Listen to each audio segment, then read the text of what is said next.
गौसल कर ले, नाखून अपने घर से ही एहराम बांध ले, निगाहें नीचे रखें। लब्बैक अल्लाहुम्मा लब्बैक, लब्बैक ला शरीक लक लब्बैक। अब वो सर नहीं छुपा सकता, चेहरा भी खुला रहेगा, खुशबू का इस्तेमाल नहीं कर सकता।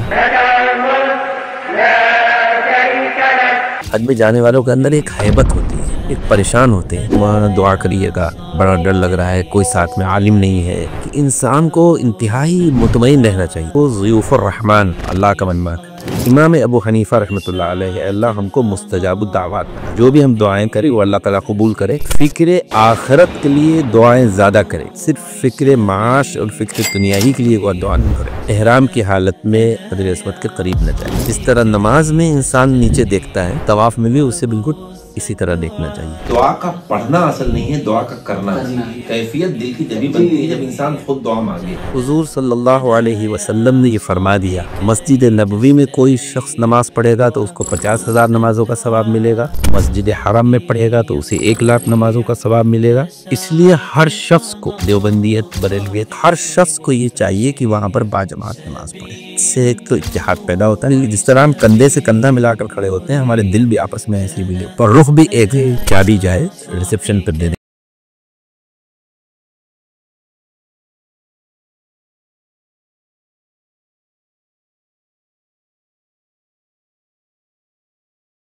लखनऊ से जद्दा ले जाते हैं और ज्यादातर यही होता है, लखनऊ से जद्दा में एहराम बांधना जरूरी है यही से।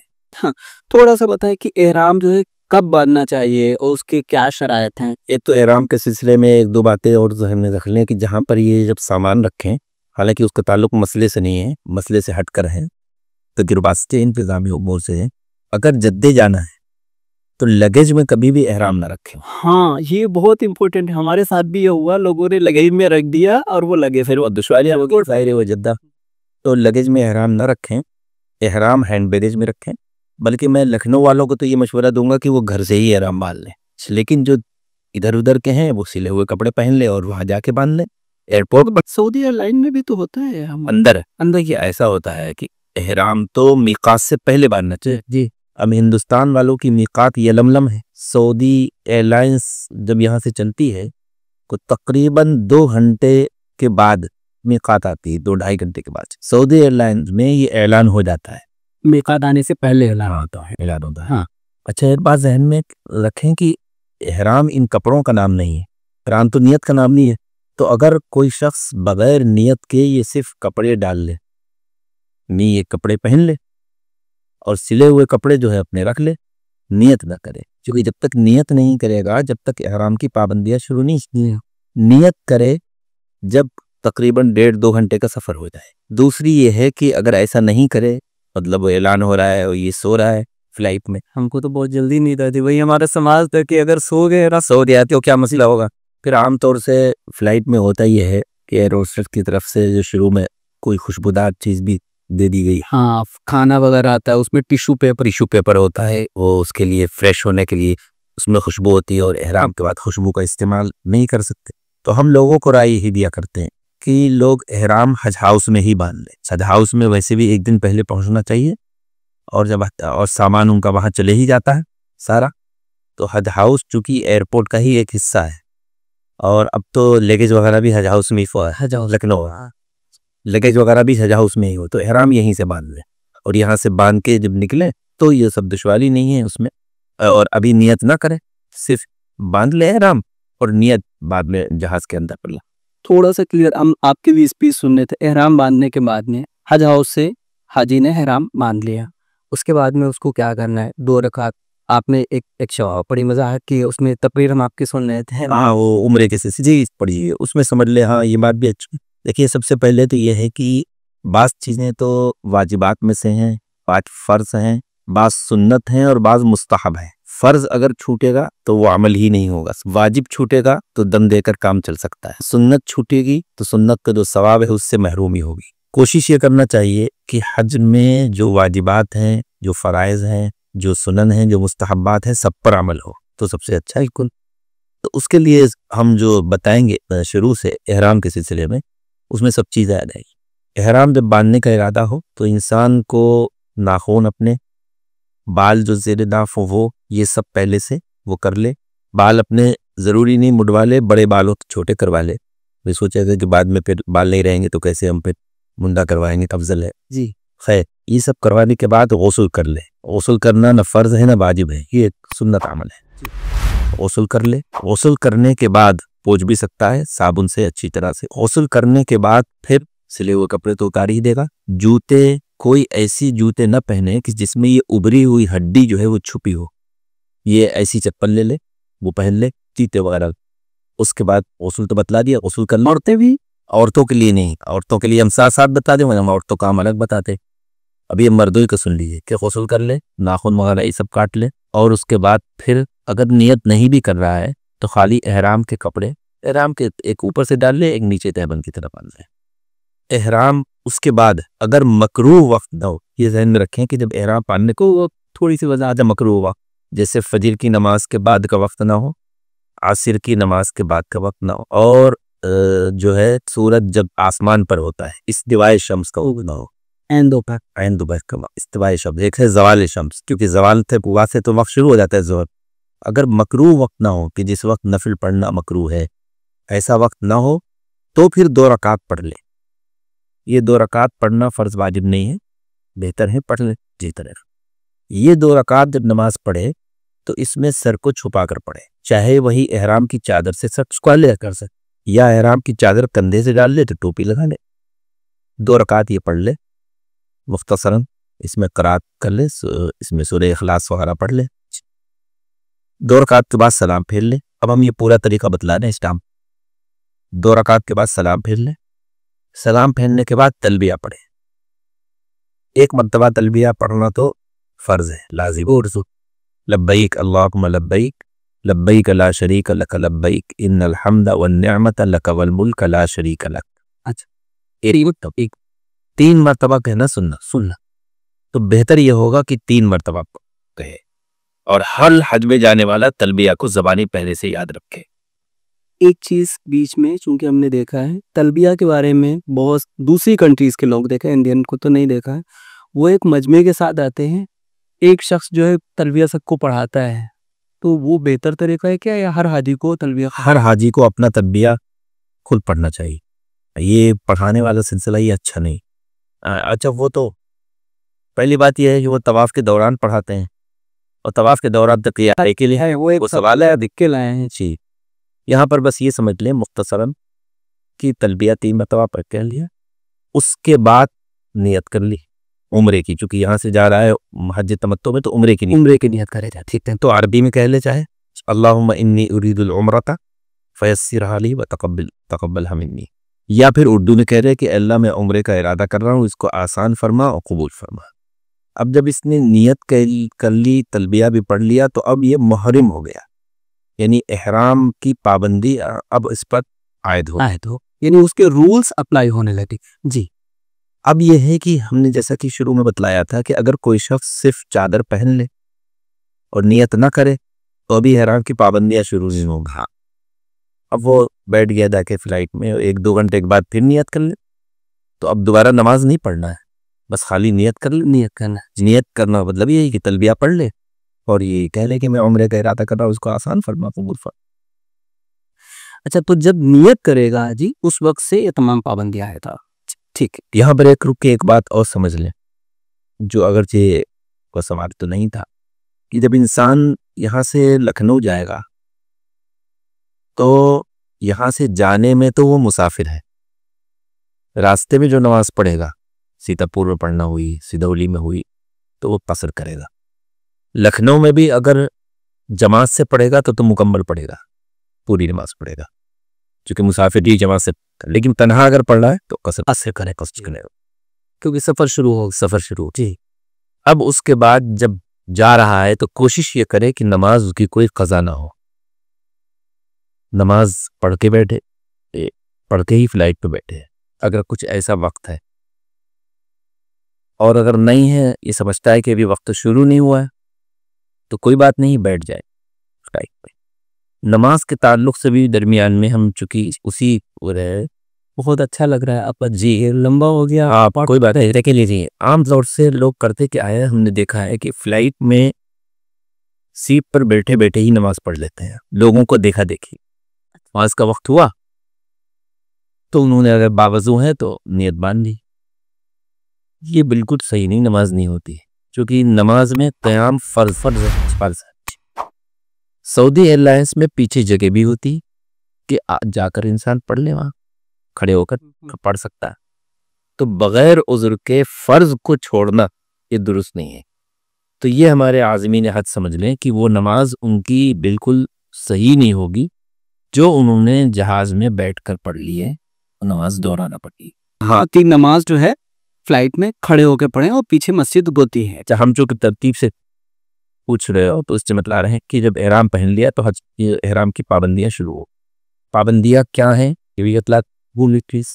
पाबंदी ये है कि मर्द के लिए कि अब वो सर नहीं छुपा सकता, सब खुला रहता है, चेहरा भी खुला रहेगा जी, पैर में चप्पल पहनेगा, खुशबू का इस्तेमाल नहीं कर सकता, किसी भी टाइप की खुशबू, हत्ता कि पेस्ट वगैरह भी ना इस्तेमाल करे, अच्छा, साबुन का भी इस्तेमाल ना करे। सौंफ लौंग वगैरह जो होती है ये सौंफ, हाँ, ये इसको जो है ग़िज़ा के तौर पर या दवा के तौर पर तो इस्तेमाल कर सकता है, वैसे शौक के तौर पर नहीं। नहीं, बहुत सारे लोग चूंकि सौंफ जो है वो खुशबू के लिए ही खाते हैं। ना, खुशबू के लिए अगर कोई अमल करेगा तो वो सही है। तो अब ये पाबंदी है, कोई चीज मार नहीं सकता, जूं है, मक्खी की है, मच्छर है, कोई चीज भी मार नहीं सकता। ना खुशबू लगा सकता है, अपने कपड़ों में खुशबू लगा भी नहीं सकता, ना अपने ना दूसरे के। अब एक बात जो उसूली है जहन में वो रखें कि ये आम तौर से लोग जानते हैं कि जो पाबंदियां हैं एहराम में, अगर उनकी खिलाफ वर्जी हो गई तो दम वाजिब हो जाएगा।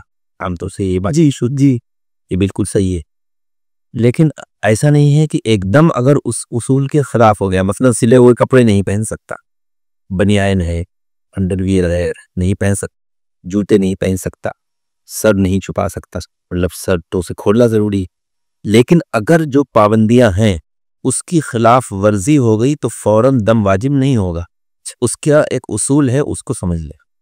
अगर ये ihram के खिलाफ कोई अमल हो गया है, चाहे जानबूझकर किया हो या धोखे से किया हो, अगर ये अमल 1 घंटे तक रहता तो सिर्फ 1 मुट्ठी सदका दे देगा, गेहूं अच्छा काफी हो जाएगा हुदूद हद में। मिसाल के तौर पर अगर किसी ने सर छुपा लिया और 1 घंटे तक सर छुपा रहा तो उसको सदका देना, बस सदका करना होगा, वो भी 1 मुट्ठी।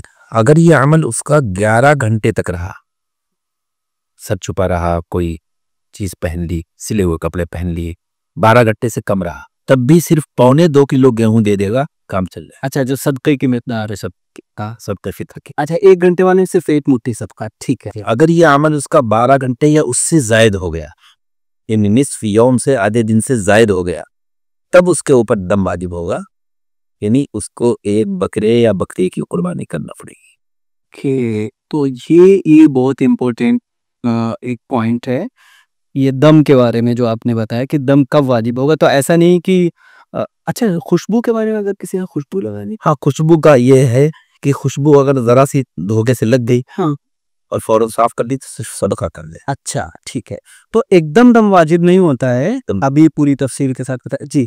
अभी बहुत उसके बाद, हाँ जी, उसके बाद ये है कि उसने तलबिया, अब असल हाजी का तराना जो है वो तलबिया है, बैक अल्लाहुम्मा लब्बैक, ये पढ़ता रहे। यहाँ से वो चला गया, हम मुख्तसरन बतला दें कि यहाँ से वो चला गया, हज हाउस गया, हज हाउस से उसका सामान वहाँ चला जाएगा,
काफी दूर है, लेकिन सब वहीं जाते हैं। अच्छा। अब पहले था first green category, second category और अजीजिया कैटेगरी, लेकिन अब सबका अजीजिया, हज कमेटी सबसे अजीजिया ये प्राइवेट टूर को नहीं बतला रहे हैं, कमेटी का बता रहे हैं। नहीं, इसी को कंटिन्यू करेंगे। और मुझे बड़े रोंगटे खड़े होने लगे मक्का पहुंच रहे। जी अच्छा, तो अब ये वहां पहुंच गए। पहुंचने के बाद हमने देखा है कि हाजियों को अपने सामान की बड़ी फिक्र रहती है, लेकिन कोई सामान उनका गायब नहीं होता है। जो सामान यहाँ लेके हमें दिया है उन्होंने, अलबत्ता वो सामान में ताला हो, अपने नाम लिख दें, कवर नंबर लिख दें, मोबाइल नंबर लिख दें। ये एक एहतियाती तदबीर है, इंतजामी उमूर से फाती तौर पे अगर कुछ हो रही है कोई अलामत लगा दे। जी। अब ये सामान कुली जो होंगे वो इनके कमरे में पहुंचा देंगे। जो कमरा वहां इनका तयशुदा होगा उस बिल्डिंग में, उस रूम में पहुंचा दिया जाएगा। और बिलफर्ज ना पहुंचाए तो अपने आप ले जा सकते, नहीं वहां पहुंचा दिया जाएगा। अब यहाँ पर कुछ जरूरी चीजें समझे, क्योंकि साथ में मस्तूरात भी होती हैं। यहीं पर मस्तूरात के ताल्लुक से एक तो इहराम के बारे में मस्तूरात का समझ लें कि औरतों का अलग से कोई इहराम नहीं। जो ये सिले हुए कपड़े आमतौर से औरतें पहनती वही कपड़े पहनेंगी। अलबत्ता औरतों के लिए जिस तरह नमाज में सर का छुपाना जरूरी है, एहराम में भी सर का छुपाना जरूरी है, क्योंकि सर जो है वो सत्र है, सर और सत्र का छुपाना जरूरी है। चेहरा औरतें खोले रहेंगी। अब मसला ये आता है कि चेहरे का तो पर्दा है, खोले रहेंगी तो बेपर्दगी होगी, तो पर्दा भी जरूरी है। तो खोले रहने का मतलब ये नहीं है कि खोले ही नहीं, बेहतर होगा कि औरतें पर्दा करें। उसका ये होगा कि कोई ऐसा टोप लगाए जिसमें अगला हिस्सा ये जो है अधिक लगा, अरे सब आते हैं कि वो आगे नाइस लगा ले, उसके ऊपर नकाब डाल ले ताकि वो टेक ना हो, चेहरे से अलग रहे। ये बहुत इम्पोर्टेंट। असल में मेरे साथ ये वाक़या पेश आई, चूँकि हम अपनी वालदा के साथ गए थे और वालदा वो तो मेरे ख्याल से जब से शऊर हुआ है जब से वो बुर्का पहन रही। अब वहाँ उनको जब चेहरा खोलना पड़ रहा था तो मतलब ये एक आदत के एतबार से बता रहे, चूँकि मसला तो खोल तो रही थी लेकिन उनको बहुत ऑकवर्ड सा लग रहा था। तो ये मसला है उन लोगों के लिए कि जो लोग जिन लोगों की आदत पड़ी हुई है और चाहते हैं कि चेहरा छुपाएं, तो उनको वो इस टाइप का वो एक आता है वो ले लें ताकि चेहरे से अलग रहे, चेहरे से अलग रहे। जी अच्छा, औरतों में यहाँ वो मसला भी ध्यान में हम साथ साथ बताते चले, क्योंकि औरतों में ये है कि अगर उनके ये अय्याम शुरू हो गए, हाँ वो बहुत मसला रही है। वो जाने से पहले तो वो नमाज नहीं पढ़ेंगी, लेकिन वो तलबिया भी पढ़ेंगी और तलबिया आहिस्ता ही पढ़ेंगे, ऐसा ये मत जोर से पढ़ता, लेकिन औरतें तलबिया भी पढ़ेंगी और नियत भी करेंगी, सारे काम वो करेंगी। बस ये कि इस हालत में न कुरान की तिलावत कर सकती है, नमाज पढ़ सकती, नमाज वो नहीं पढ़े। अच्छा पहुंच गए, पहुंचने के बाद वहां सबसे पहला अमल यही है कि अपने सामान वगैरह को कायदे से रख ले। हम ये राय नहीं देते हैं कि फौरन बस चले जाए, क्योंकि बाद लोग ये होते हैं कि अरे इहराम जल्दी से उतरे और जल्दी से हम उम्रा कर ले, जरा सा आराम कर ले। वो तबीयत में नशात और चुस्ती हो तो इबादत का मजा अलग है, और ताब हो, थकावट हो और उसमें बस इबादत कर ले तो वो फिर मजा नहीं। बेहतर ये होगा कि थोड़ा सा आराम कर ले, खा पी होटल में। अब उसके बाद जब वहां से निकलें तो अजीजिया से जो निज़ाम है वहां तक जाने का जो तरतीब है वो बसों के जरिए है। अच्छा, उससे पहले थोड़ी सी रहनुमाई कर दें, क्योंकि बहुत सारे लोग हैं जाते हैं और बस वो फट से चल देते हैं मस्जिद हरम की तरफ। होटल वगैरह के बारे में उनको वो कार्ड वगैरह मिलता है, ताकि कभी कभार इतना ज़्यादा इज़्दिहाम होता है, भीड़ होती है तो लोग गुम हो जाते हैं, वो थोड़ी सी रहनुमाई कर। हाँ वो ये है कि सामान रखने के बाद उस होटल का, असल में होटल तो नहीं होते हैं, वो बिल्डिंग होती है। उम्रे के लिए सवेरे में होटल होते हैं, और जो हज इससे जाते हैं टूर से जाते हैं उनके लिए भी होटल होते हैं, वरना आमतौर से बिल्डिंग होता है और बिल्डिंग नंबर होता है। अच्छा हाँ, तो इन्हें वहाँ पर मिल जाते हैं, रिसेप्शन पर जाएं उनसे भी मालूम हो जाता है, और इनको जो चीज़ें दी जाती हैं यहीं पर रुक के हम बतला दें। जब ये जद्दा एयरपोर्ट से मक्के जाएंगे तो मक्के में दाखिल होने से पहले, बल्कि दाखिल होने के बाद, हुदूद हरम के बाद इस्तकबाल इनका करेंगे वहाँ के मौलवी, बाकायदा इस्तकबाल करेंगे, नाश्ते का भी कुछ ना कुछ चीज़ें लाएंगे साथ में और वो देंगे, और वहाँ मौलवी अपने वो सब कार्ड वगैरह वो सारी चीज़ें देंगी। वो सारी चीज़ें एक दरमियान में ये भी बतला दे कि जो भी चीज़ें हज कमेटी की तरफ से मिले, चाहे वो कड़ा हो चाहे वो पहनने के लिए वो हो, उसको रखें। ये नहीं कि इसकी क्या ज़रूरत है, क्योंकि सारी डिटेल उसी में डिटेल में दी। तो जब जाए तो वहाँ पर कौन सा स्टेशन करीब है जैसे वहाँ अजीजिया में स्टेशन बने हैं, बहुत से स्टेशन है, और एक स्टेशन की मालूम दिया 2 नंबर बस है, किसी की 3 नंबर बस है, तो मालूम हो अगर सऊदी गवर्नमेंट की जो मक्का के अंदर नाचे होती है उस हरम के अंदर अंदर तो वो ये याद रखें कि हम जिस स्टेशन पर जा रहे हैं उसकी ये नंबर बस है। साथ में जाए, मर्द को भी मर्द भी हों और साथ में मस्तूरात को भी जाए, सामान कायदे से रखें ना जी। लाओ का खक के, वो कायदे चाबी जाए रिसेप्शन पर दे दें, अपने साथ का लेकर जाए। कोई किसी वक्त आ रहा, कोई किसी वक्त आ रहा है तो दुश्वारी होती। अगर रिसेप्शन पर कार्ड वार्ड मिल जाए कोई बिल्डिंग नंबर का तो ले रहे जी। अब ये साथ में गए, बस से जाएंगे, जाहिर 10 से 12 किलोमीटर है, बस भी एक जगह बदलना होती है। ये जब जाएंगे तो रास्ते में इनको उतार दिया जाएगा, वहां से फिर रेड कलर की बसें इनको मिलेगी, वो कोई भी बस हो, वो सब हरम तक जाते हैं। अब ये हरम में बस नीचे जाएंगी, आमतौर से जो है मिसफला की तरफ बाब मलिक अब्दुल अजीज के तो गेट थी, उसके नीचे जाके बसें वहां रुकती, वहां से ये चले रहे हैं। अब ये हरम में जा रहे हैं। अब यहाँ पर एक जरूरी बात याद रखें, मोबाइल पे सिम होने चाहिए। औरतों के पास भी मोबाइल हो, मर्द के पास भी मोबाइल। सिम जो लोग वहाँ खरीदते हैं, कभी कभी तो हज कमेटी देती थी, अब नहीं देती है, तो जल्दी एक्टिवेट नहीं होते हैं, तो लोगों ये दुश्वारी हो जाती है कि कैसे कॉन्टेक्ट, हाँ रब्ता कौन से। तो अब तो खैर ये है कि यहीं की ये मोबाइल हैं और यहीं के सिम हैं, वो भी चल जाते हैं, वो भी चल जाते हैं। और या ये है कि कम से कम व्हाट्सअप कॉल या इमो कॉल वगैरह से हो ही जाती। कुछ ना कुछ पैसे औरतों को जरूर अलग से रखते जाने से पहले, चूंकि हरम में जिस गेट से मर्द जाएंगे उस गेट से औरतें भी चली जाएंगी। मदीने में तो नहीं है, लेकिन तब भी पैसे अलग से रख उनके पास कुछ भी हाल, क्योंकि मेरे साथ भी ऐसा हुआ है, अगर पैसे ना होते तो दुश्वारी होती। तो खैर चले गए। अब उसके बाद बावजू वजू यहीं से करके जाए, क्योंकि उन्हें तवाफ करना है तो वजू करके जाए, मर्द भी औरतें भी। औरतें अगर उन अय्याम में हैं तो वो कमरे पे रहेंगी, वो नहीं जाएंगी, वो कमरे पे रहेंगी। जाना भी चाहें तो मस्जिद हरम का जो बाहर का हिस्सा है यहाँ तक वो जा भी सकते हैं। ये जो है मस्जिद हरम से खारिज है, खारिज मस्जिद है, वो जा सकते हैं। खैर अगर मर्द औरत दोनों साथ में गए और उसके बाद दाखिल होने का जो तरीका है, मस्जिद में दाखिल होने की जो दुआ होती, अल्लाह मफ्तह ली अब्वाब रहमतिक, वो पढ़ें, दाहिना पैर रखें, निगाहें नीचे रखें। ये याद रखें कि किस गेट से हमारा दाखिला हो रहा है, वो गेट नंबर, गेट का नाम। बड़े बड़े गेट तो चंद ही हैं, बाब मलिक फाद है, बाब मलिक अजीज है, लेकिन गेट तो 200 हैं मस्जिद हरम के। तो कौन से गेट है, उसका क्या नंबर है, खुद भी याद रखें और औरतों को भी याद करा दें। उसके बाद मस्जिद में दाखिल हो, एहराम की हालत में है, बावजू हैं, यहाँ ना वजू कर सकें तो हरम के बाहर वजू कर सकें, पेशाब वगैरह से फारिग हो जाए, क्योंकि तवाफ के लिए वजू जरूरी है। अब उसके बाद जाने के बाद सबसे पहला जो अमल है वो दुआ है। जब पहुंचे तो दुआ मांगे, अगर कोई आलिम हो, नबी हो तो दुआ कोई करा दे, आमीन कह दें। दुआ के लिए दरमियान में ना खड़े हों। थोड़ा सा हजरत हम आपको रोकेंगे, आप तो इतनी बार हज और उम्र कर चुके, तो आपके लिए तो एक शख्स पहली बार जा रहा है जिंदगी जब से हम लोग जानने वाले होते हैं, काबा की तरफ रुक करके नमाज पढ़ रहे होते हैं, पहली मर्तबा जज्बा होता है कि काबा पे नजर पड़ेगी, थोड़ा वो उस जज्बे से जरा है कि कैसे क्या होना चाहिए, वही बतला रहे हैं जी, कि इंसान जाहिर है उसके अंदर। एक तो यहाँ पर रुक के ये बात भी समझ ले कि आम तौर से आज़मीन हज के अंदर, हज में जाने वालों के अंदर एक हैबत होती है, एक परेशान होते हैं जहनी तौर पर।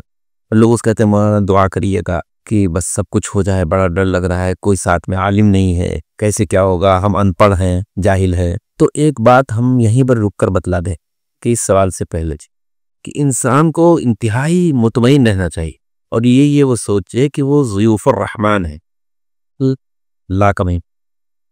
और अल्लाह का जब मेहमान है तो मैं तो कहता हूँ दुनिया में कहीं कोई गायब हो जाए, कोई परेशानी हो, लेकिन हज उम्रा करने वाले को कोई दुश्वारी और परेशानी नहीं होती, चाहे बिल्कुल अनपढ़ अंगूठा टेक जाए, अल्लाह की तरफ से मदद शामिल है नाम लेती। तो जो परेशानियां हैं जहन में आती हैं तरह तरह की, वो ना ध्यान में रखे, बस ये दुआ करे कि अल्लाह ताला हमारे हज को कबूल कर ले। खैर जब ये गया मस्जिद में तो एक होता है, खाने काबा जब नहीं देखा है तो पहले तो निगाहें नीचे रखे, थोड़ा सा आगे जाएगा तो दाखिल होते ही खाने काबा जल्दी नहीं नजर आता जी, लेकिन मस्जिद इधर से जाएगा। हाँ एक बात और है, किताबों में लिखा हुआ है, ये साथ साथ में हम ये भी बताते चलिए कि बाबुस सलाम से दाखिल होना, बाबुस सलाम, बाबुस सलाम से आका सल्लम ने तशरीफ लाए जी, यकीनन ये एक अच्छा अमल है, लेकिन बाबुसलाम बंद रहता है और ज़रूरी नहीं है कि जिसकी जिधर रिहाइश है उधर से उसको बाबुसलाम करे तो किसी भी गेट से दाखिल हो जाए, कोई हर्ज नहीं। तो ज़रूरी नहीं कि बाबुसलाम को तलाश करें, बेहतर है बस। अब तो बंद रहता है तो बंद रहता है, ऑप्शन उसको जी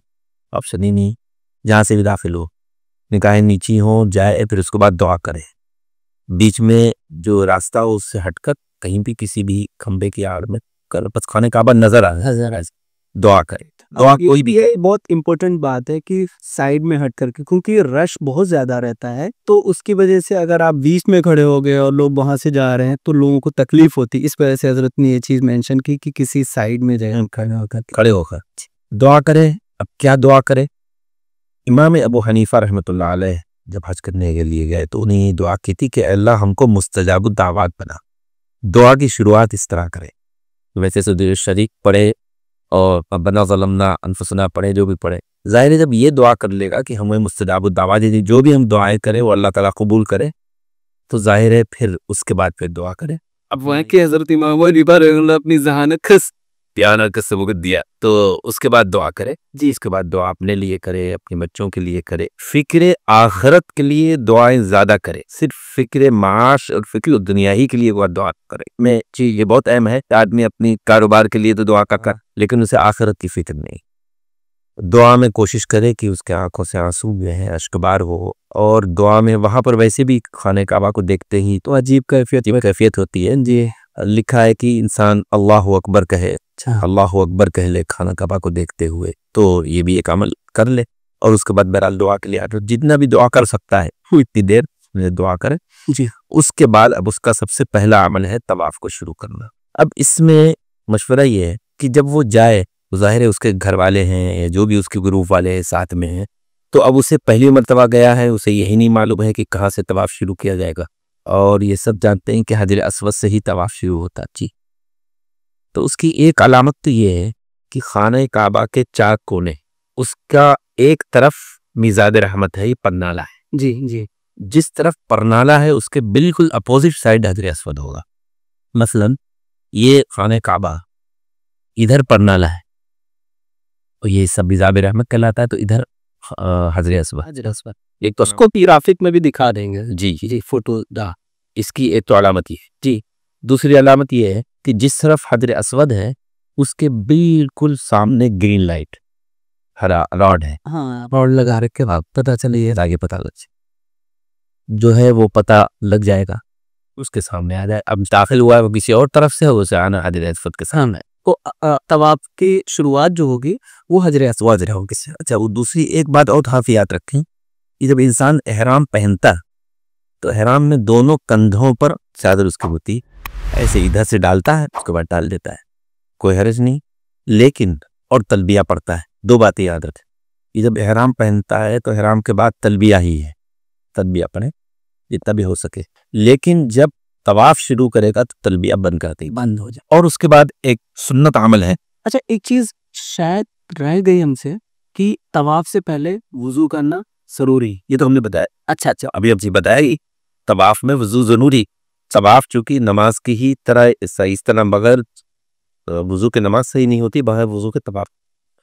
तो वुजू चाहे वहां अपने होटल से करके, हाँ आपने उसको मेंशन किया जी, बल्कि यहाँ पर हम थोड़ा सा पीछे ले चले और जहन में रखें, ये लोग मालूम करते हैं कि आया हम जब इतना लंबा सफर कर दी गए हैं तो क्या गौसल कर सकते हैं कि नहीं कर सकते, ये यहाँ पर जहन में रखा। हाँ, वो एहराम की हालत में होते हैं तो एहराम की हालत होता है, एहराम की हालत में गौसल कर सकते हैं या नहीं कर सकते, या एहराम की हालत में हमें दरमियान में कहीं जाना हुआ बाथरूम वगैरह तो यानी सवाद आता है, सवाद वो चादर को पैसे, वो चादर कभी कभार चादर गंदी भी हो जाती है, और फिर जब हम बैतुल खला जाएंगे तो फिर नीचे की चादर को उतारना करें। तो यहाँ पर दरमियान में हम बतला दें खाने की तरतीब, तो यहाँ तक हम पहुँच गए हैं। हाँ, ये जरूर फिर हम आएंगे, तवाफ से शुरू कर दीजिए, ये बता दिए क्योंकि वो इंपॉर्टेंट चीज़ है कि मदीने से चला हो चाहे या जद्दे से चला हो, अगर उसे बैतुल खला कहीं भी जाना हो एहराम की नियत करने के बाद, तो वो दोनों चादरें भी उतार सकता है। उसे अंदेशा है कि ऊपर वाली चादर जो है बैठेंगे तो गंदी हो जाएगी, दोनों चादर उतार दे। एहराम में कोई फर्क, सत्र के खुलने से एहराम में कोई फर्क हो, गंदी हो जाए बदल सकता है, जहाँ तक गौसल का मसला है, जब वो मक्का पहुंच गया तो मक्का पहुंचने के बाद ये सोचता है बहुत गर्मी है, बहुत कैसे गौसल करे, क्या है, तो वो गौसल कर सकता है, लेकिन गौसल में साबुन का इस्तेमाल नहीं कर सकता और बदन को मल नहीं सकता। बगैर मले और बगैर साबुन के इस्तेमाल ये हुए गौसल करने में, गौसल कर जिसको गौसल तबरीद कहते हैं, ऐसी ठंडक पहुंचाने के लिए एक फ्रेश इंसान रहे, इसके लिए गौसल कर सकता है। ये हम ताज़ा उतर जाएगी, दूसरी पहनने चाहिए यही पाए। खैर अब आए बावजू होकर तवाफ शुरू करें। तवाफ शुरू करने से पहले अब अपने दाहिने कंधे को खोलेगा और ये चादर नीचे से दाहिने कंधे से निकालकर बाएं पे डालेगा। इसको ये बार खुला रहेगा, बैठा ना करेगा। इसको इज्तिबा कहते हैं, जो सुन्नत है तवाफ के 7 चक्करों में। एक अमल और है जिसको रमल कहते हैं, ये अकड़ कर चलना, कंधे को हिलाते हुए अकड़ कर चलना, पहलवानों की तरह। तो ये अमल आम तौर से इस वक्त जो भीड़ होती है उसमें नहीं हो पाता है। कोई बात नहीं, अगर हो जाए तो जरूर कर ले, ना हो तो कोई हर्ज नहीं। और ये भी सिर्फ तवाफ के पहले 3 चक्करों ले, पहले 3 चक्करों। खैर अब उसके बाद तवाफ शुरू किया। तवाफ शुरू करने का जो तरीका है वो यही है, हम कभी राय नहीं देंगे कि हजर अस्वद को एहराम की हालत में जाकर अगर बसाउदत भी पहुंच रहा है तो हजर अस्वद के करीब न जाए। वजह हजर अस्वद में इत्र लगा होता है, खुशबू होती है। अब जाहिर है जब वहां पहुंचेगा तो उस पर हाथ लगाएगा, रखेगा तो वो खुशबू लगेगी। तो बेहतर यही है कि दूर से इस्तिलाम करे, बिस्मिल्लाह अल्लाह बिल्कुल सामने आ जाए और हाथ उठाकर उसकी तरफ, जैसे नमाज में हाथ उठाते हैं जी तकबीर तहरीमा के लिए, जी हाथ उठाकर उन हाथों को चूम ले, बिस्मिल्लाह अल्लाह अकबर, और उसके बाद तवाफ शुरू। थोड़ा सा एक बीच में हम पूछेंगे, तवाफ जो लोग शुरू करते हैं तो पहले सीना जो है काबे की तरफ रहता है, उसके बावजूद वो मुस्तकिल वैसे ही तवाफ, उसके बारे में थोड़ी वजाहत कर दे कि तवाफ करने की तरफ हमारा सीना तिरर हो जाए। देखिए जिस वक्त तवाफ शुरू करते हैं तो उस वक्त तो कोई हर्ज नहीं है, सीना कहे उधर हो जाए, और उसके बाद तवाफ शुरू करती है बिस्मिल्लाह अल्लाह अकबर कहते हुए। फिर हमारी कोशिश ये हो कि दौरान तवाफ न सीना तवाफ खाने काबा की तरफ हो, न नजर खाने काबा की तरफ। कसदन देखना ये सही नहीं है। हाँ नजर पड़ जाए कोई जरूरत नहीं, वैसे खाने काबा के देखने में बहुत सवाब है, बहुत ज्यादा, जितनी देर बैठे रहेगा सवाब ही सवाब है, अल्लाह की रहमत तादील होती रहती। लेकिन तवाफ के दौरान नहीं, क्योंकि तवाफ ये मिन वजह नमाज है। जिस तरह नमाज में इंसान नीचे देखता है, तवाफ में भी उसे बिल्कुल इसी तरह देखना चाहिए। खैर तवाफ पहला चक्कर 7 चक्कर का एक तवाफ कहलाता है, एक चक्कर को शौक कहते हैं। अब तवाफ शुरू किया। इस्तिबा ये मर्दों के लिए है, औरतों के लिए कुछ नहीं, ना इस्तिबा है ना रमल है। अलबत्ता एक मशवरा है कि मर्द औरतों को अपने साथ रखें, साथ में रखें जी। तवाफ शुरू करने से पहले, ये एक इंतजामी उमूर की बात है कि तवाफ शुरू करने से पहले अगर मस्तूरात साथ में हैं तो मर्द अपनी मस्तूरात को ये बतला दें कि अगर तवाफ में आगे पीछे हो जाए तो कोई घबराने की जरूरत नहीं। जब ये 7 चक्कर मुकम्मल हो जाएंगे तो उसके बाद सफ़ा व मरवा पे जाना है जी। जब इंसान मस्जिद हरम के आंगन में रहता है तो सफ़ा का बोर्ड लगा है, इलस सफ़ा, 2 सफ़ा, इंग्लिश में भी है, अरबी में भी है, उर्दू में भी है जी। हाँ उर्दू में भी है। तो जाहिर है वो किसी एक ही तरफ है, जहाँ पर ये हजर अस्वद है उसी के सामने, हाँ उसके थोड़ा सा आगे जाती है। तो औरतों से ये कहें कि अगर तवाफ में आगे पीछे हो जाए तो ढूंढने की जरूरत नहीं है, सबको हम लोगों को वही जाना है। एक जगह मुतय्यन कब फिक्स करने जी, जगह फिक्स कर ले कि यहाँ पर मिलेंगे, जो पहले आ जाएगा वो यहाँ पर मिल जाएगा, ठीक है। नंबर 1, बिलफर्ज अगर यहाँ पे भी ना मिल पाए तो किसी से भी सफ़ा का रास्ता पूछ ले, और सफ़ा से सही शुरू होती है, मरवा पर ख़त्म होती है, और आखिरी चक्कर मरवा पर ख़त्म होता है, तो हम मरवा पर मिल जाएंगे। यहाँ पर भीड़ भाड़ नहीं, बीच में अगर आपस में गुम हो जाए, एक दूसरे से अलग हो जाए तो घबराने की जरूरत नहीं है, या तो किसी जगह फिक्स कर लें वहां मिले, अगर नहीं वहां पा रहा है तो आखिरकार हमारी सही पूरी होगी मरवा पे, वहां मिल लेते जी। तवाफ कर रहे थे हम लोग, एक सवाल है बहुत सारे लोग पूछते हैं, हम भी जब उम्र के लिए तब भी पूछ रहे थे कि तवाफ के दौरान हमको क्या दुआ पढ़नी चाहिए, आप उसके बारे में भी थोड़ा सा दौरान। तवाफ के दौरान देखिए यहाँ पर बहुत अच्छी बात अपनी पूछी। आम तौर से दुआएं जो लिखी हुई हैं कि पहले चक्कर की ये दुआ, दूसरे चक्कर की ये दुआ, ये हमारे उम्रा या हज करने वालों को याद नहीं होती तो वो परेशान होते हैं कि भाई ये दुआ लिखी हुई हो, ये तो याद नहीं हो रही जी। तो दुआ का पढ़ना असल नहीं है, दुआ का करना असल है। दुआ किसी भी जबान में की जाए, यकीनन तो दुआ मासूरा है, आप सल्लल्लाहु अलैहि वसल्लम साबित है, अगर वो याद हो जाए बहुत अच्छी। किताबों को देखकर दुआओं के पढ़ने की वो हैसियत नहीं, उससे वो कल्बी कैफियत नहीं बनेगी। इसी असल है सारे लोग किताब सर असल है दुआओं का करना। जो भी चाहे दुआ करें, कुरान की तिलावत कर ले, किसी भी ज़बान में करें, उर्दू में करें, बेहतर ये है उर्दू वाला तो उर्दू में करे, या कुरान की तिलावत करे, इस्तिग़फ़ार पढ़ ले, सुभान अल्लाह पढ़ ले, अल्हम्दुलिल्लाह पढ़ ले। अलबत्ता रुकन यमानी जो है, जो कजरे अस्वस्ते मानो जकून है, उसमें ज़रूरी है कि जब रुकन यमानी पे पहुँचे तो रब्बना आतिना फिद दुनिया हसना व फिल आखिरति हसना व क़िना अज़ाबन नार, ये दुआ जो है अफसल है, इस तरह है कि पढ़ ले, चूँकि 70,000 फरिश्ते इस पर आमीन के लिए वहाँ पर मौजूद रहते हैं, यानी इसमें आता है। अच्छा, एक चीज़ हम चाहेंगे कि थोड़ी सी इसकी वजाहत हो जाए, क्योंकि आपने तो बहुत बार उम्रा और हज किया है। जो हजर अस्वद से पहले वाला जो कार्नर है, रुकन यमानी जिसे बोलते हैं, वहाँ पे भी लोग ज़्यादा के हजर अस्वद की तरह जो है वो बोसा लेते हैं, उसके बारे में पूरा सा? उसकी कोई शरई हैसियत जी, कोई भी शरई हैसियत नहीं है। उसमें सिर्फ इतना है कि अगर बिल्कुल करीब से गुजर रहा हो, अच्छा, तो बगैर उसकी तरफ रुख किए हुए उस पर हाथ लगा सकता है, अच्छा, वरना उसका बोसा लेना, उसकी तरफ इस्तिलाम करना, ये साबित नहीं। कि अब तो लोग बहुत करना लगे। बहुत सी देखा देखी, बहुत से लोग मैं करता हाँ, वो देखते हैं कि सब लोग कर रहे हैं तो वो भी करने लगे, तो हमने कहा कि चूंकि हमने तो पढ़ा नहीं और तो हमें कंफ्यूज, तभी हमने पूछा। जी हजरत। खैर, अब ये 7 चक्कर उसको लगाना है, पहले 3 चक्करों में अगर मुमकिन हो तो रमल करें, और इस्तिबा ये भी सुन्नत है। बावजू रहना जरूरी, बावजू रहना जरूरी। यहाँ पर एक मसला दरमियान में समझ लें कि अगर वुजू टूट जाए तो क्या करें तवाफ की हालत। वुजू टूट जाए, कभी कभार हाजत हो जाती है, अभी 3 चक्कर हुए, 4 चक्कर हैं। जी, इसमें मसला समझ लें। वुजू टूटा है तो ये देखे कि कितने चक्कर इसके हुए हैं, ठीक है। अगर कम चक्कर हुए हैं और ज्यादा बाकी हैं, अच्छे मसलन 2 हुए, 1 हुआ चक्कर हुआ, 2 हुए, 3 हुए और 4 बाकी, तो इसे वुजू करना चला जाए। और अब तो वुजू का नज़म मस्जिद हरम के अंदर जी, वुजू करके आके अस्सर 9 चक्कर करें। लेकिन अगर उसके ज्यादा चक्कर हो गए हैं और कम बाकी हैं, यानी 4 चक्कर या 5 चक्कर या 6 हो गए हैं, 2 बाकी हैं, 3 बाकी है, 1 बाकी, और वुजू टूट गया, तो जाकर वुजू करे, लेकिन अब अस्सर 9 नहीं, जहां से वुजू जितने चक्कर हुए उसके आगे से करेगा। अच्छा, कंटिन्यू होगा, ठीक। ये बात ज़हन में। बहरहाल ये 7 चक्कर हो गए।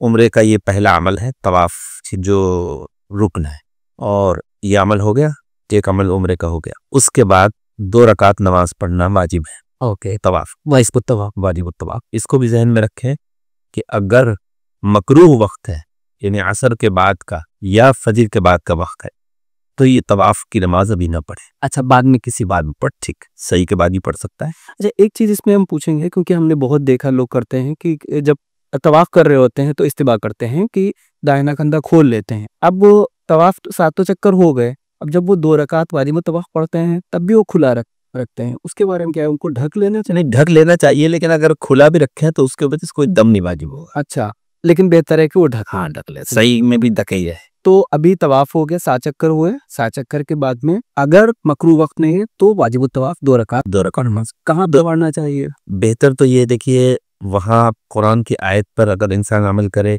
या जो किताबों में लिखा हुआ है कि मकाम इब्राहीम के पास पढ़े, कुरान में भी है वत्तखिदू मिन मकाम इब्राहीम मुसल्ला, तो लोग कहते हैं भाई हमने तो यही लिखा देखा है, तो उसकी वजह से मकाम इब्राहीम ही के पास पढ़ने लगते हैं।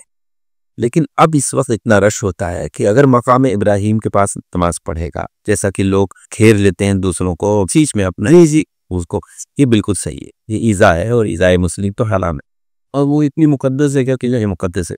इसलिए मकाम इब्राहीम के पीछे कहीं पर भी पढ़ ले, या पूरे मस्जिद हरम में कहीं भी पढ़ ले, जिसमें लोगों के लिए दुश्वार, खासकर मताफ में नहीं पढ़े तो अच्छा है, कि अब तो पूरा मताफ में तवाफ होता है, तो कहीं भी पढ़ ले। बहरहाल ये 2 रकात नमाज पढ़ ले।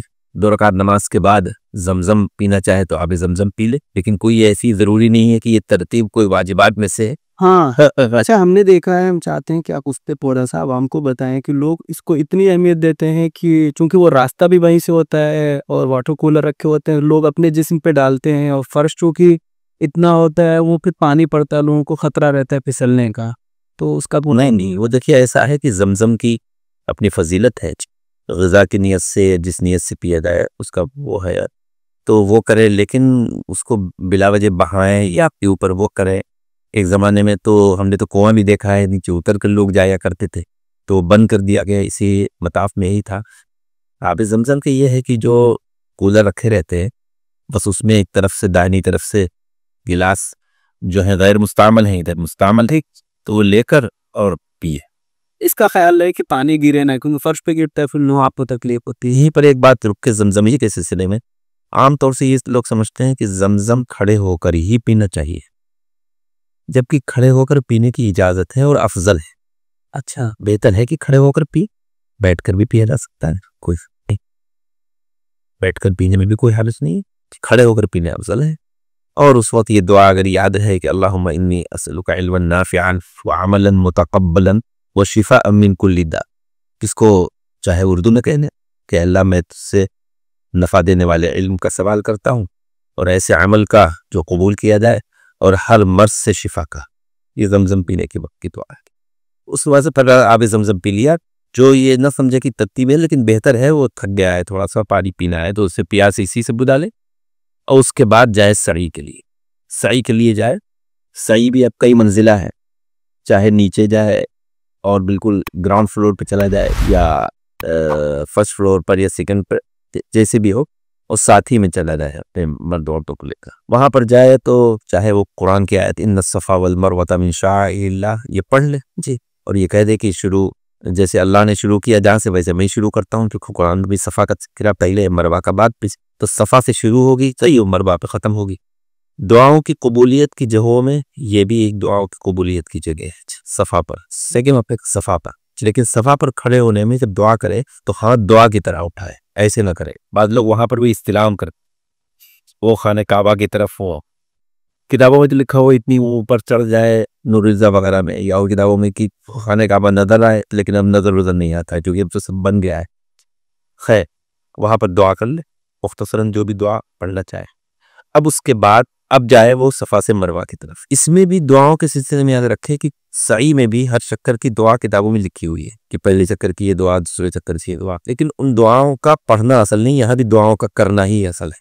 कि दुआ जो भी चाहे कर ले, मर्द औरतें सब ये साथ में करेंगे। यहाँ पर दरमियान में एक बात याद रखे, चाहे तवाफ हो या सई हो, बगैर उज़्र के व्हीलचेयर का इस्तेमाल नहीं करें। बगैर उज़्र के अगर वो तवाफ भी करेगा कि भाई थके हुए हैं, तो चलो ज़रा सहूलत रहेगी, सही में भी सहूलत रहेगी, तो उसका तवाफ सही होगा ना सही सही होगी। पैदल ही इसको करना है जी।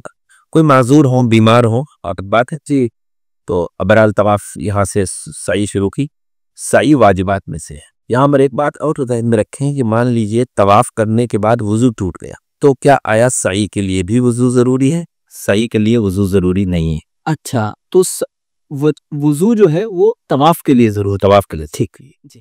एक तो सही का जो हिस्सा है, जो मसा है, ये हुक्मन मस्जिद से खारिज है, खारिज मस्जिद है। हत्ता कि यहाँ पर अगर औरतों का अय्याम का मसला शुरू हो गया तवाफ के बाद भी, तवाफ में तो वो मस्जिद हरम के अंदर है, और उसके बाद अभी उन सही शुरू नहीं की कि ये मसला शुरू हो गया, तो औरतें इसी हालत में तवाफ कर सकती है। वो सही कर जी, उनकी सही हो जाए, खारिज मस्जिद है, ठीक, खारिज मस्जिद, ठीक, इसलिए सही का सब जी।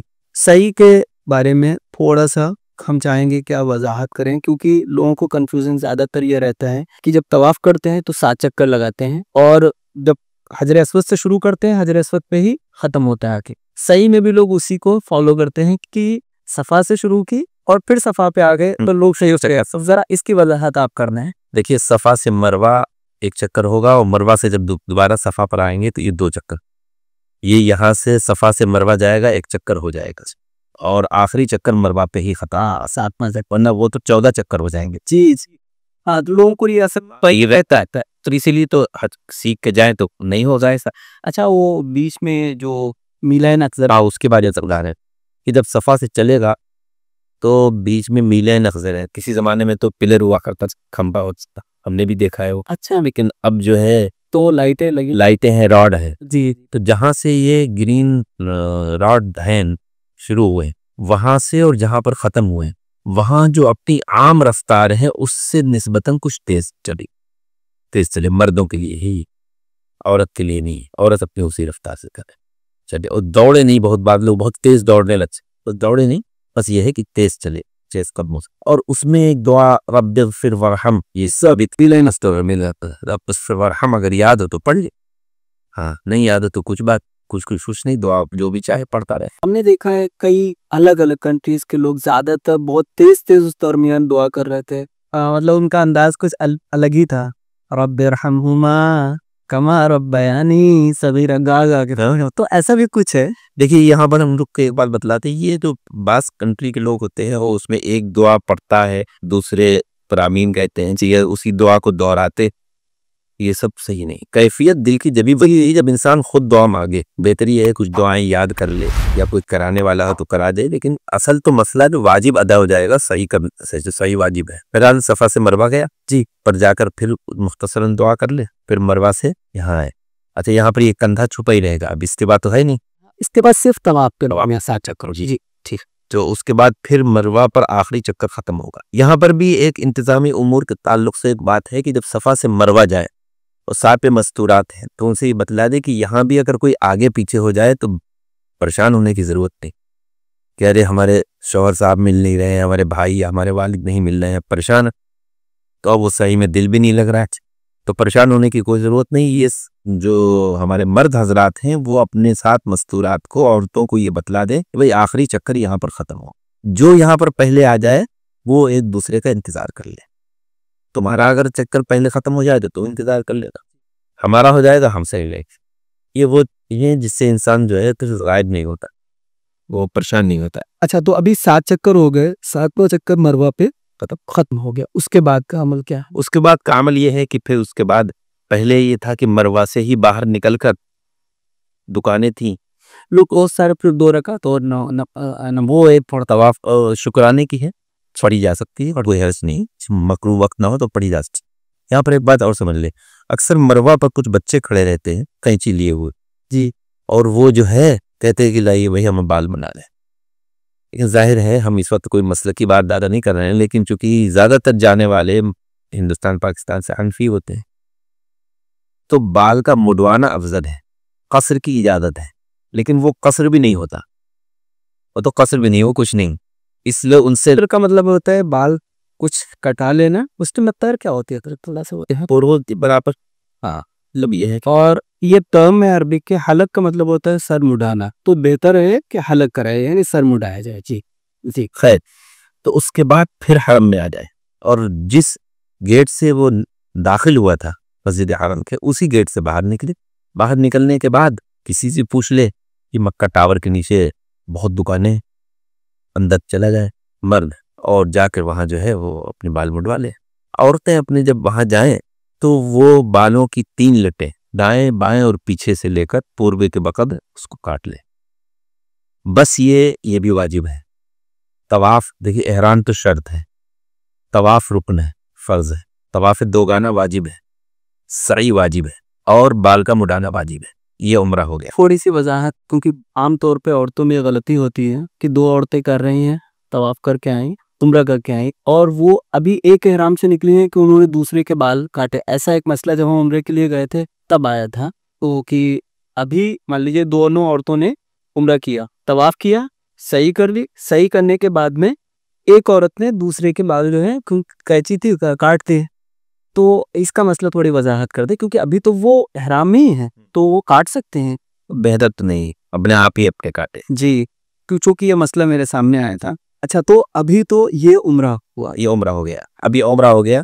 उम्रा होने के बाद अब चूंकि हज तमत्तो है तो उम्रा मुकम्मल होने के बाद अब एहराम उतार दे, जाए नहाए, साबुन से भी अब कर सकता है, जितनी भी पाबंदियां थी वो सब खत्म हो गई। जिस बस से आया था, जिस बस से, उसी बस से वापस जाए। इसमें बहुत सारी तफसीलात हैं, लेकिन चूंकि बहुत लंबा हो जाएगा इस वजह से हम चीज़ों को बहुत शार्ट करें। जैसे मेरा एक सवाल था, मीलैन अक्सरैन के दरमियान क्यों दौड़ते हैं, उसकी वजूहात वो तो फिर है भाग आ रहा है, हम भाग आएगा जी जी बात है उससे। तो अभी हम लोग उम्रे से फारिग हो गए, अब हम आएंगे हज के ऊपर कि एहराम उतार दिया जो तवत्तो करने वालों ने, और ये एहराम की जो पाबंदियां थी वो ख़त्म हो गए। अभी अय्याम हज जो हैं वो कब से शुरू होते हैं, कितने होते हैं, और हम इसमें बिल्कुल आपको जो है डिस्टर्ब नहीं करेंगे, बहुत सुकून के साथ, क्योंकि अभी जब आप उबरा बता रहे हैं तो मैं थोड़ी देर के लिए खो गया, हमको लग रहा था कि हम वहीं बैठे हुए। तो अभी अय्याम हज के बारे में कब से शुरू होते हैं और बहुत डिटेल में हम चाहते हैं कि आप तमाम सारी चीज़ें आ जाए जी। देखिए, तो उससे पहले हम एक बात और बतला दें। अय्याम हज तो 8 ज़िलहिज से शुरू होते हैं, 12 को ख़त्म होते हैं। लेकिन एक मसला ये आता है कि उम्रे के बाद फिर जो ये हज करने वाले हैं वो मक्के में क्या करें इतने दिन से। अभी मालूम दिया 8 ज़िलहिज में वक्त है, तो इतने दिन वो क्या अमल करें, कौन सा अमल सबसे बेहतर है, एक मुस्तकिल सवाल है जी।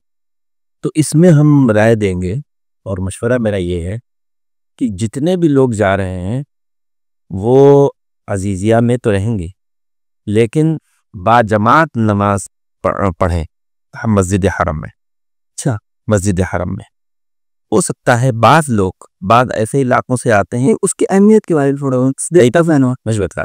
हुजूर सल्लल्लाहु अलैहि वसल्लम ने फरमाया है कि जो शख्स मस्जिद हरम में एक नमाज पढ़ेगा उसको 1 लाख नमाजों का सवाब मिलेगा। 1 लाख नमाज। फिर आया, फिर जमात से पढ़ेगा तो जमात का सवाब तो 27 गुना है, 36 गुना है।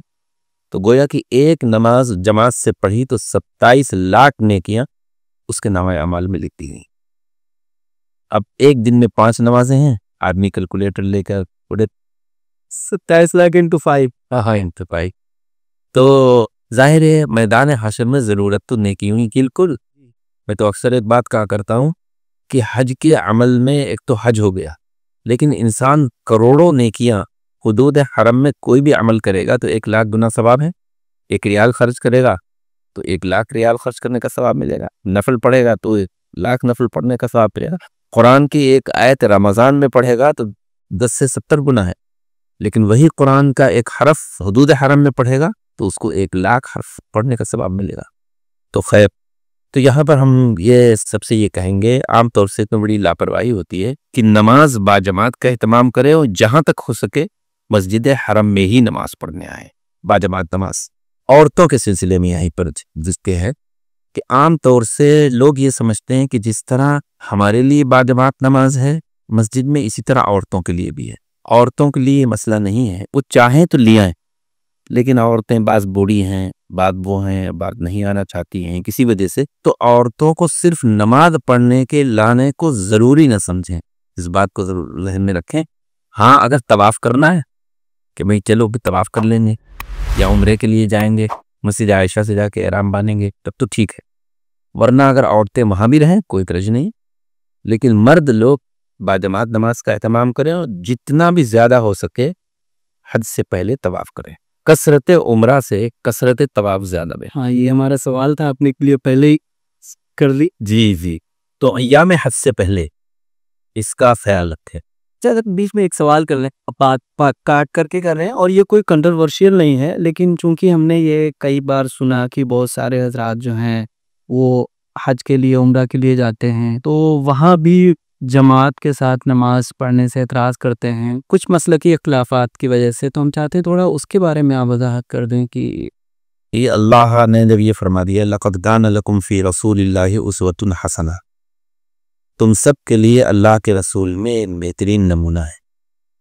तो हुज़ूर अक़दस सल्लल्लाहु अलैहि वसल्लम हमारे लिए आइडियल और नमूना है, हर चीज़ में नमूना। खुद हुज़ूर अक़दस सल्लल्लाहु अलैहि वसल्लम ने हज किया हज्जतुल वदा। तो जाहिर है कि जो शख्स हज करने जा रहा है उसको अल्लाह से भी मोहब्बत है और हुज़ूर अक़दस सल्लल्लाहु अलैहि वसल्लम से भी मोहब्बत है। और हुज़ूर सल्लल्लाहु अलैहि वसल्लम ने ये भी फरमाया कि हमसे हज सीखो, तरीक़े हज सीखो। तो हज तो हमें उस तरह करना है जिस तरह हुज़ूर सल्लल्लाहु अलैहि वसल्लम ने फरमाया है, एक बात। दूसरी बात यह है कि जब हम हुज़ूर सल्लल्लाहु अलैहि वसल्लम के उम्मती हैं और हुज़ूर से हमें इश्क है, मोहब्बत है, तो मोहब्बत का और इश्क का तकाजा ये होता है कि जिसको इंसान से ताल्लुक़ होता है उसकी बात को उसको मानना होता है, वो अकल में आए या न जाना, क्योंकि दीन का दारोमदार अकल पर नहीं है, हुज़ूर अक़दस सल्लल्लाहु अलैहि वसल्लम के इरशादात पर शायद। बिल्कुल अकल से उसका कोई ताल्लुक़ नहीं। भाई अकल से ताल्लुक़ होता तो हज़रत अली रज़ी अल्लाह ताला अन्हु का फरमान है कि अगर दीन का दारोमदार अकल पर होता तो खुफ़ैन पर मसा ऊपर न किया जाता बल्कि नीचे तले में किया जाता। तो ज़ाहिर है अकल से कोई ताल्लुक़ नहीं। इसकी बेशुमार मिसालें, लेकिन अब चूंकि हुजूर सल्लल्लाहु अलैहि वसल्लम ने ये जब ये फरमा दिया कि मस्जिद नबवी में कोई शख्स नमाज पढ़ेगा तो उसको 50,000 नमाजों का सवाब मिलेगा, मस्जिद हरम में पढ़ेगा तो उसे 1,00,000 नमाजों का सवाब मिलेगा। इसलिए हर शख्स को, चाहे वो किसी भी मकतब फ़िक्र से ताल्लुक़ रखता, देवबंदियत, बरेलवियत इसका मतलब नहीं है, किसी भी मकतब फ़िक्र से ताल्लुक़ रखता हो, हर शख्स को ये चाहिए कि वहाँ पर बाजमात नमाज पढ़े। इसलिए कि हुजूर सल्लल्लाहु अलैहि वसल्लम ने फरमाया। मज़ीद ये कि हुजूर सल्लल्लाहु अलैहि वसल्लम ने फरमाया है कि जब जमात से नमाज पढ़ने के लिए इंसान घर से निकलता है तो हर कदम पर उसकी एक नेकी लिखी जाती है, एक गुनाह माफ़ होता है। ये ज़रूरी नहीं कि वो कदम से ही चल कर जाए, वो अगर सवारी से भी जाएगा तब भी हिसाब कदमों का होगा। अब इसकी ये समझिए कि एक शख्स अजीज़िया में रह रहा है, अजीज़िया मस्जिद हरम से 12 या 15 किलोमीटर है। थोड़ी देर के लिए मान लिए कि अगर ये पैदल अजीज़िया से मस्जिद हरम आए तो कितने कदम हो गए? हज़ारों कदम हो गए। सिर्फ मस्जिद तक आने तक हज़ारों नेकियां इसके नाम अमाल में लिख गई और हज़ारों गुनाह माफ़ हो गए। तीसरी बात यह है कि हुजूर सल्लल्लाहु अलैहि वसल्लम ने फरमाया है बाजमात नमाज का सवाब, तो मस्जिद हरम फिर बाजमात कि अगर नमाज में इंसान को ख्याल अपने घर का आ जाता है, बच्चों का आ जाता है, अपनी तिजारत का आ जाता है, लेकिन बाद ऐसे अल्लाह के नेक बंदे होते हैं जो इंतहाई खुशू खुजू से नमाज पढ़ते हैं। जो हदीस में आता है कि नमाज ऐसे पढ़ो कि अल्लाह तुमको देख रहा है या तुम अल्लाह को देख रहे हो। अगर अल्लाह ने उनकी नमाजें कबूल की, यकीनन कबूल करता है, तो उनकी बरकत से जितने भी शुरका होते हैं सबकी नमाजें अल्लाह ताला कबूल फरमा दे। ये जमात का बहुत बड़ा फायदा जी। और ना एक बात जहन में आती है कि भाई नमाज फ़र्ज है, नमाज इंसान घर पे पढ़ ले, और रुख की भी क्या शर्त है कि खाने काबा की तरफ रुख करे। तो ये एक जमात का जो निज़ाम इस्लाम में है, इसके पीछे देखा जाए तो ये बहुत अच्छी बात यह है कि इससे एक तो इत्तेहाद पैदा होता है। जिस तरह हम कंधे से कंधा मिलाकर खड़े होते हैं, हमारे दिल भी आपस में ऐसे ही मिले हुए हैं और रुख भी एक। जी जी जी हाँ, वरना कहीं भी फ़इन्नमा तुवल्लु फ़सम्मा वजहुल्लाह, कुरान में आता है कि जिस तरफ रुख करो उधर अल्लाह तो हर तरफ है। क्या ज़रूरत है हम खाने काबा की रुख करें? और एक ज़माने तक मस्जिद अक्सा क़िबला रहा भी है जी मुसलमानों, और फिर अल्लाह ने नमाज में ही हुक्म दिया फ़वल्लि वजहक शत्रुल मस्जिदिल हराम। तो हम सब को जो भी हज करने जाए उनको ये चाहिए कि हमें नेकियों में इजाफा भी करना है और हुजूर अक़दस सल्लल्लाहु अलैहि वसल्लम के इरशादात पर अमल करना है। चूँकि हुब्ब नबवी, हुजूर सल्लल्लाहु अलैहि वसल्लम से मोहब्बत और इश्क यही है कि हम अल्लाह की बात के प्यारे नबी की बातों को माने। जैसे कि अल्लाह ने फरमाया मा आताकुम रसूल फखुज़ू व मा नहाकुम अन्हु फंतहू, जो रसूल ने बतलाया उसको ले लो, जिससे मना कहा उससे रुक जाओ। जी जी। तो बाजमात नमाज का एहतमाम करना चाहिए। बिलफर्ज जमात छूट